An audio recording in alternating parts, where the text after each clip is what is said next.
Hello, everyone, and welcome to the One Soccer Nation podcast. I'm your host, Kareem Rae. Today, I'm excited to be joined by a special guest, Tino Villarreal. Tino, thank you for being here. To kick things off, could you please introduce yourself to our audience? Sure. Thank you so much for having me. I'm Tino Villarreal, City Commissioner at Large for the City of Brownsville, Texas, and I'm honored to be on the show. I had a great visit with you over in Spokane, Washington, and I love the work that you guys do, and I look forward to the conversation we're going to have. Thank you so much. No, really appreciate you taking the time today. And yeah, just to share a bit of the backstory quickly with our audience is that me and Tino, we connected back a few months ago down in Spokane, Washington at the USL expansion event, which was truly amazing to connect with existing club owners, future club owners, and city officials like Tino. Um, with saying that, the first question I have, Tino, is you've served in multiple leadership roles across Brownsville, from commissioner at large to chairman of Brownsville Community Improvement Corporation. What personal experiences or moments first inspired your passion for improving the city's quality of life? Well, my whole life I've been involved in leadership development. I participated in an organization called the National Hispanic Institute when I was 14 years old. And that kind of really opened my eyes to being civically engaged and civically involved. And since then, I've always just believed in being a part of the decision making of whatever community you serve and you live in. And so from early age, I started becoming involved with the city of Brownsville. And, whether it was part of the Chamber of Commerce when I used to own restaurants, to being serving on the Brownsville Community Improvement Corporation as chairman. I was on the Brownsville Public Utilities Board as vice chair, eventually leading my way towards public office. I never thought that I would run for office, but the opportunity was there. As far as I do believe Brownsville in its massive growth era. Like every major city goes through this like major growth era, and I believe that the time is now, and there's no better time to serve on the commission and be part of the city of Brownsville as an elected official. And so, definitely, when the opportunity to run for office was there was no incumbent in this seat, and I thought that was the right time for me to do that. And so, I proudly serve. Uh, at large, which means I serve every district in Brownsville. Amazing. What fulfills you the most with the work that you do? You know, uh, it's the simple things. It's helping that one person that didn't have a voice. It's helping the people that don't know where else to go to, but somehow you run into them or they email you or call you, and something as simple as someone who is having couldn't get a new trash bin and they didn't know who to call, and something as simple as getting them a trash bin, something as simple as fixing their street light. Uh, it's those small connections that I think mean the most to me. And it's good to know like that you've had that entrepreneur background mixed with this with city leadership. Do you often meet city officials that have that entrepreneur background, or like they're just strictly city focused? No, I think our commission right now is comprised of a very good group. Our mayor is very obviously he's very business savvy. Notre Dame graduate, finance graduate, worked in Chicago, New York. Owns a big company down here in Brownsville. Has a massive business background. Pedro Cardenas, another commissioner, owns restaurants. Is a business owner here in Brownsville. Commissioner Delansky, Nuris Delansky, our other at-large commissioner. She owns a lot of property and has been in development her whole life. And the list goes on and on. There's quite a bit of entrepreneurs and business owners on the commission, as well as other perspective people on our commission who are educators, who do different things. Currently, I'm an educator, even though I have that entrepreneur background. So we do have a well-rounded commission, but we do have some good entrepreneurs on there that have a lot of business experience, and I think that's very important in Brownsville's growth and development right now. Understood. Do you want to share a little bit about, some background since it's public now, the announcement that you guys just made with United Soccer League with bringing professional soccer potentially to Brownsville? Could you share a little bit how that relationship connected? When did you guys connect with USL? Share a little bit about the announcement that you guys made. What was the public's reaction, and where are you guys at now? So, USL and Brownsville, we've been in talks for years. When the RGV Toros was here in McAllen, we always talked about a possible team in Brownsville. But then when they reached out to BCIC, the Brownsville Community Improvement Corporation, to talk about that expansion summit, we felt that it was the right time for Brownsville because the RGV Toros didn't fell through. There's no professional soccer team in the Rio Grande Valley, and with our growth, we just felt that it would be an important conversation for us to have. So that really everything kicked off there in Spokane, where I met you, and that's where we started really highly considering the opportunity to have an expansion team come to Brownsville and explore that possibility. So the first step in that phase is obviously to do the letter of intent, which is what we signed and we approved as a commission to give us 12 months to explore the potential of our current Brownsville Sports Park, which is 118 developed acres, where we currently have a stadium and have 10 uh, auxiliary fields for soccer. We have four baseball fields and most importantly, 32 undeveloped acres, which we do believe could be a sports entertainment district. And so we need a partner, we need an anchor, and there's nothing better than thinking of a professional soccer team to be that anchor in that area and to really think about mixed use living space, retail, commercial, and so those are the potentials that we have, and definitely anchoring that with a professional soccer team and partnering with the USL. We do want to explore that possibility for the next 11 months because we signed this a month ago. So we have 11 months to go. We developed the steering committee. We've been in biweekly conversations with the USL. We're doing feasibility studies.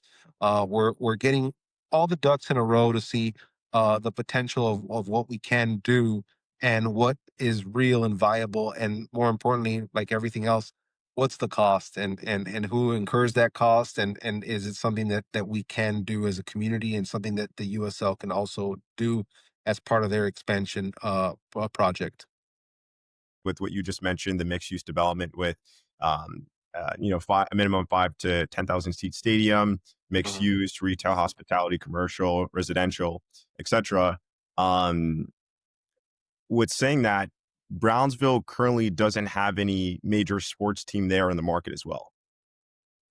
Yeah, no, we don't. So And part of the deal is we so the way it works down here, the Rio Grande Valley, if you look at Brownsville's 200,000 population city. Uh, and it's the largest city, not just population wise, but also as a footprint. We're the size of Cleveland, Ohio. So Brownsville is fairly large. It's only 55% developed, the 45% undeveloped land. So what you really see in Brownsville, it's growth currently with SpaceX, LNG, the Port of Brownsville.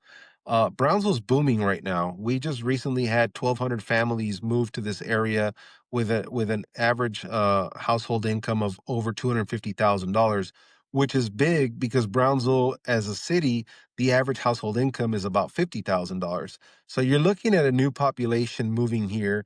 You're looking at an expansion of a lot of growth and opportunity. We have two private industrial parks being developed. We have one industrial park being developed at the Port of Brownsville and a new industrial tech district on behalf of the Greater Brownsville Incentives Corporation, 750 acres park. So we have a lot of people moving here because they either are suppliers for the rockets that are being built and launched here in our backyard, right, or want to be part of that kind of new tech AI kind of ecosystem that's being developed down in Brownsville.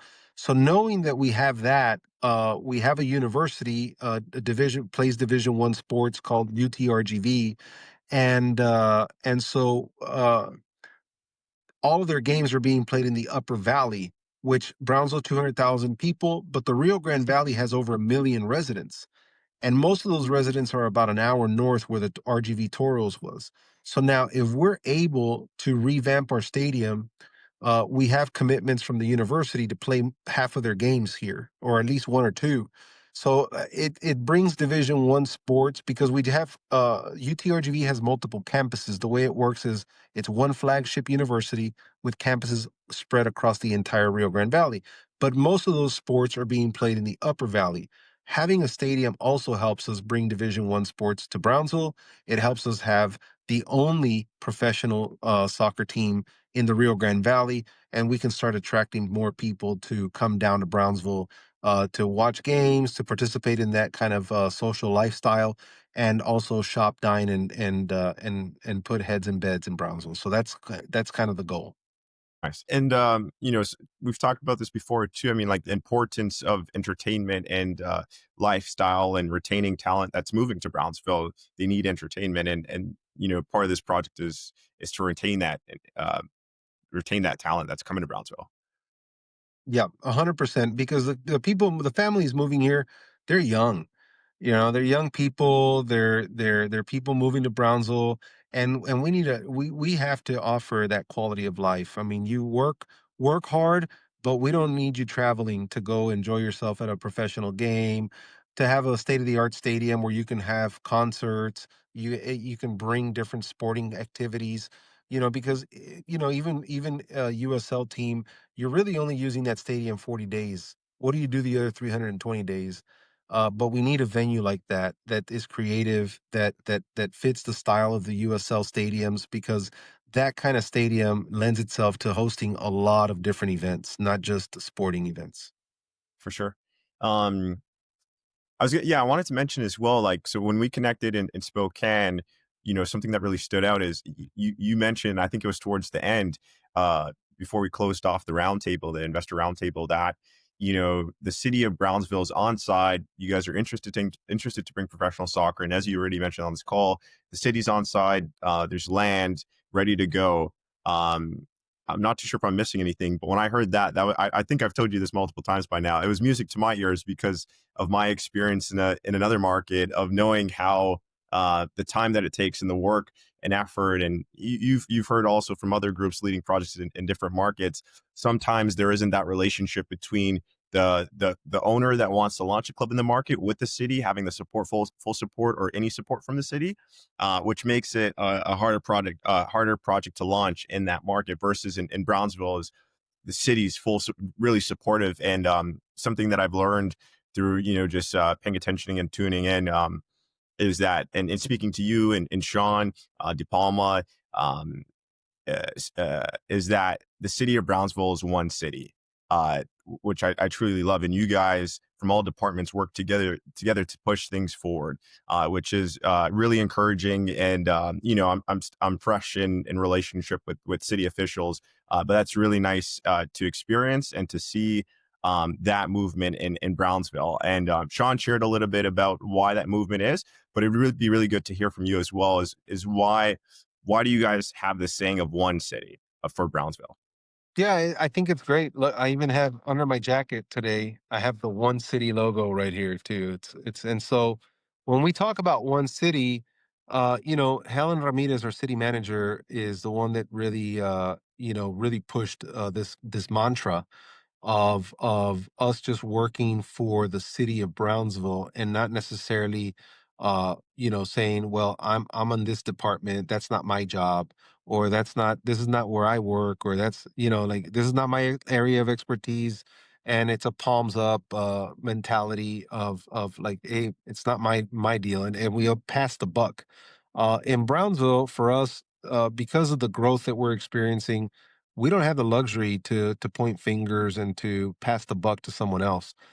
It's all hands on deck. We're all in it for Brownsville. We want to make sure that the city's going to thrive, and so one city reminds us that there is no such thing as not in my world. It's all in our world. Meaning, we're all there. It's like a good restaurant. You go to a good restaurant, uh, every waiter will help. It's not just that's not my table, that's not my section. They'll come by and refill your water, pick up something, you can wave any waiter down and they'll go help you. If you say, "Excuse me, I needed this," they'll go get it for you. They won't say, "Oh, I'll go get your waiter." Right? And so it's that mentality that we have in Brownsville and it's the one we need right now. Amazing. You mentioned during the USO summit that five of the city's seven high schools have won state soccer titles, and that Yeah. the community regularly fills the sports park for local derbies. What does that say about the city's readiness for a professional soccer club? Yeah, the community's so excited. I mean, anything we host soccer related, that's one thing that we're very, very good at. When you have 5 state championships in the state of Texas in one city, that says a lot about the talent that we have and the passion that we have. Kids grow up playing this sport in Brownsville. It is embedded in who we are. Obviously, we love every other sport. We play every other sport as well, but it's something that we're known for. Just every year in first weekend of January, the Brownsville soccer tournament is held here at the Brownsville Sports Park, and we have over 60 teams that come in from the entire state, even Louisiana, because they know that this is where you're going to get the best competition. And so, the community is ready for a pro team, especially one like the USL that's gonna be a true club that works from the ground up. You're talking about starting from little kids that could be part of that FC, right, all the way up to professionals. I think that we're primed for it. I think we're the right city for it. And so it's something that we're very excited to explore the potential of doing this, right? We want to make sure that we can do our best effort to make this happen. Absolutely. What was um what was the public's reaction, when USL came down for you guys to announce the LOI publicly, to the public? And I've seen the pictures with the jerseys. I'll try Yeah. to add it in here, with Yeah. the jerseys. What were some of those conversations like with the people that attended? So, I mean, I think our LOI is to explore it, meaning we don't know if this is viable. We don't know if this, again, where's the money going to come from? How much is it going to cost? What can we do as a city? What can investors do? But the reaction was from people, they thought it was a done deal. They're ready for it. They're like, what's the team name? When is the first game? It's like, relax. We're in conversations. We're trying to do this right. We're trying to create a transparent process to make things happen. But the reaction was the community desperately wants it because they're already, to them, they're like, done. USL, when do we start? What's the team name? Is it male, female? What league are we in? What's going to happen? When do we first start? How do we recruit talent? We're like, guys, we're in step one. You guys are already in like step 10. Let's relax and do this right. But the community is so excited for it. They want it. They want it yesterday. Yeah. Of course. No, I just, as soon as we met, I was super excited about it, even not knowing where it was. Um, with saying that, if you'd like to share, Brownsville is exploring the use of hotel occupancy tax and economic development funds to co-invest in stadium infrastructure. Why is this kind of collaboration between the city and private partners so important for long-term success? Well, I think that in the state of Texas, that's the recipe for the future of the state of Texas. If you look at the state of Texas in and of itself, it's the seventh most powerful economy in the world. When you really look at it, it's Texas is it's its own beast. And the way Texas works is, and the way our government structure is from state level, is it's moving more and more towards private public partnerships because, every day it's even getting harder from a state level for the city to even take out a bond. Our bond capacity is limited. Our state believes that cities need to grow uh, organically, and the best way to do that is through public-private partnerships, P3s. And for us in Brownsville, we believe that too. We're growing, and we don't believe in burdening the tax rate, the taxpayer, and raising taxes. Our job in this state and in our city is to keep taxes as low as possible, but we are growing, and the only way to keep taxes low and to grow is to create public private partnerships. And so yeah, we're excited for that. We're excited to the possibility of utilizing hot tax. We're utilizing sales tax dollars, whatever it's going to take from our end that is not property tax, right? Because that's when you start raising the taxes on the citizens, and we're very well aware that that's not somewhere we're willing to go.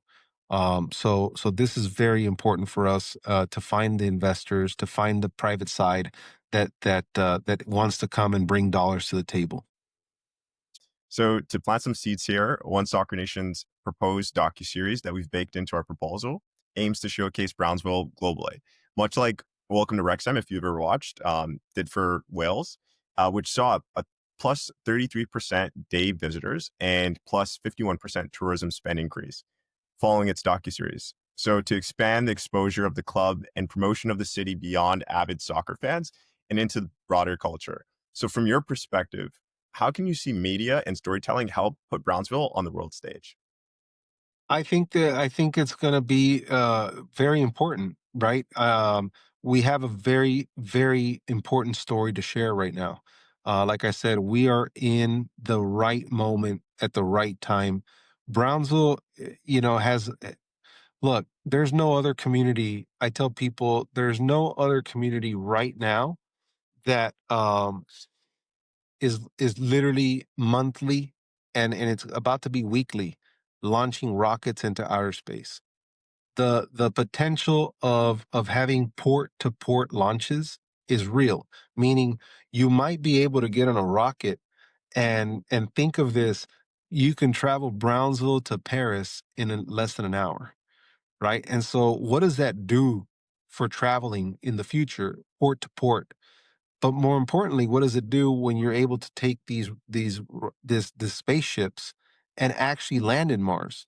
People think that that's something that we're not going to see in our lifetime.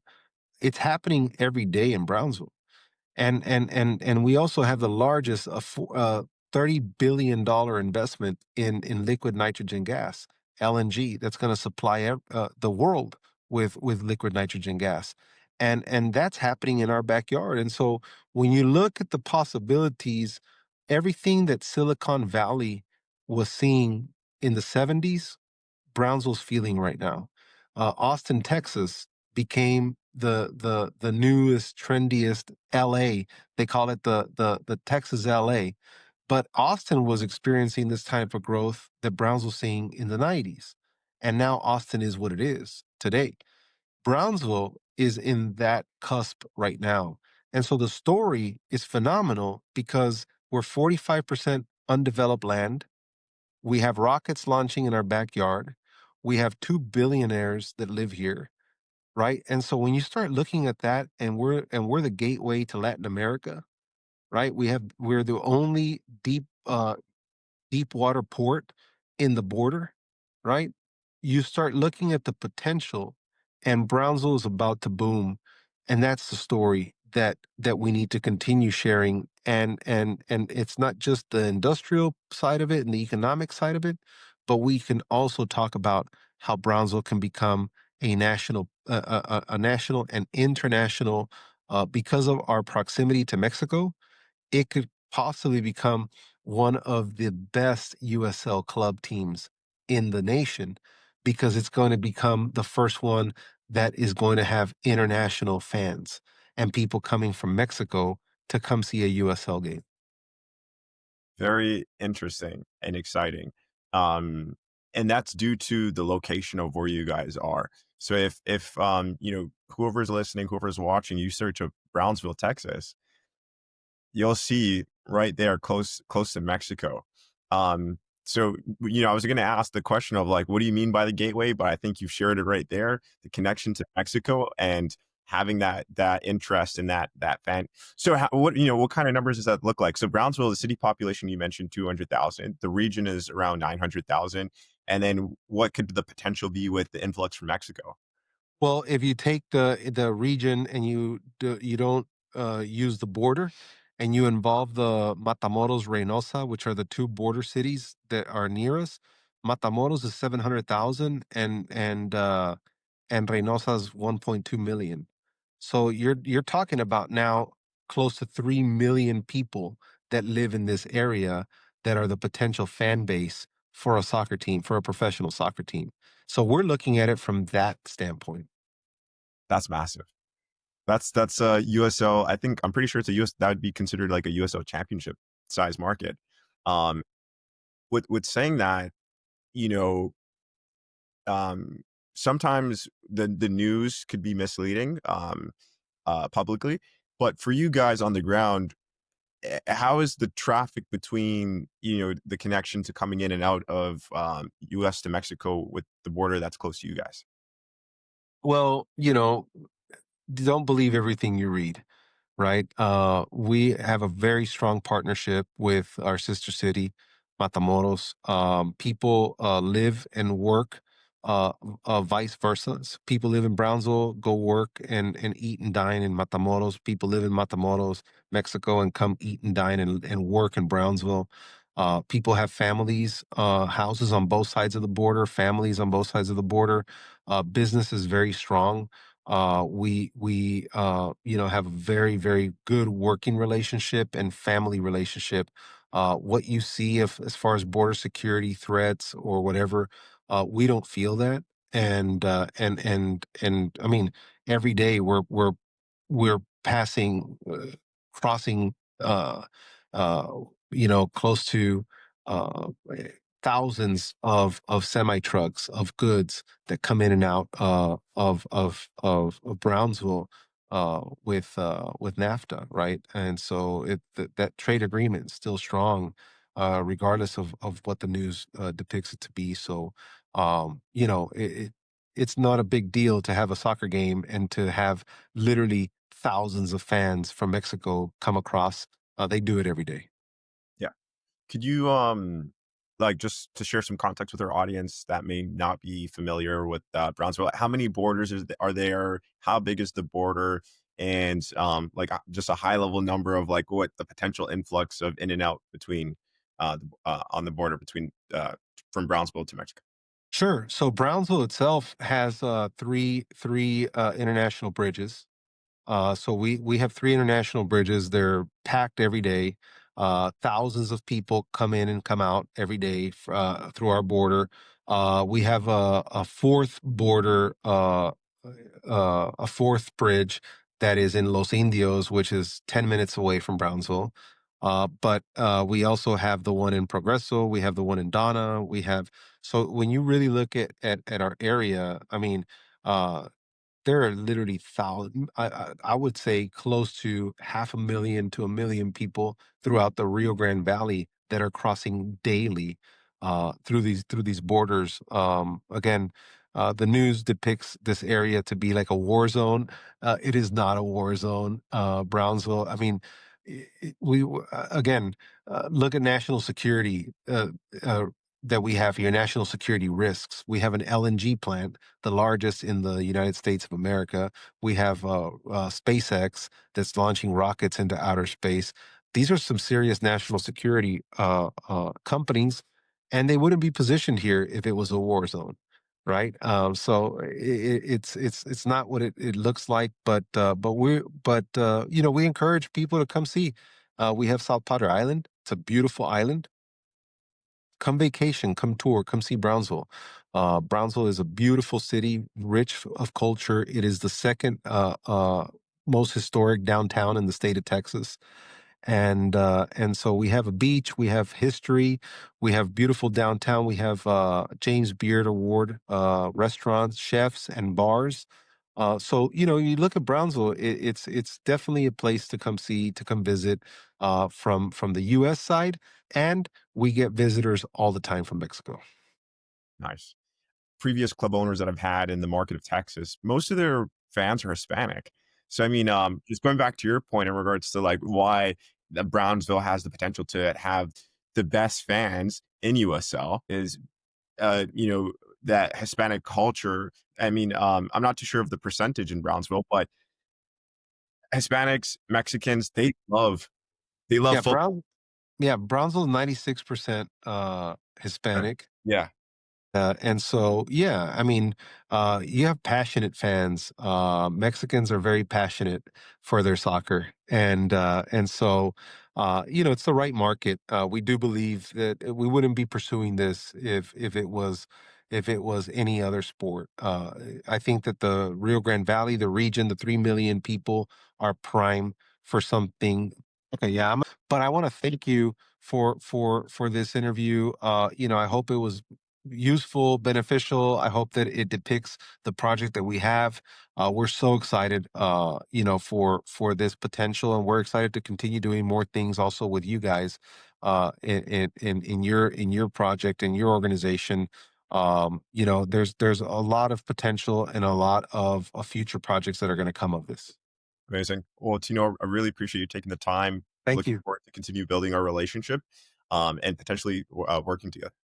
You got it. Thank you so much. Have a great day. You too, Tino. Thank you.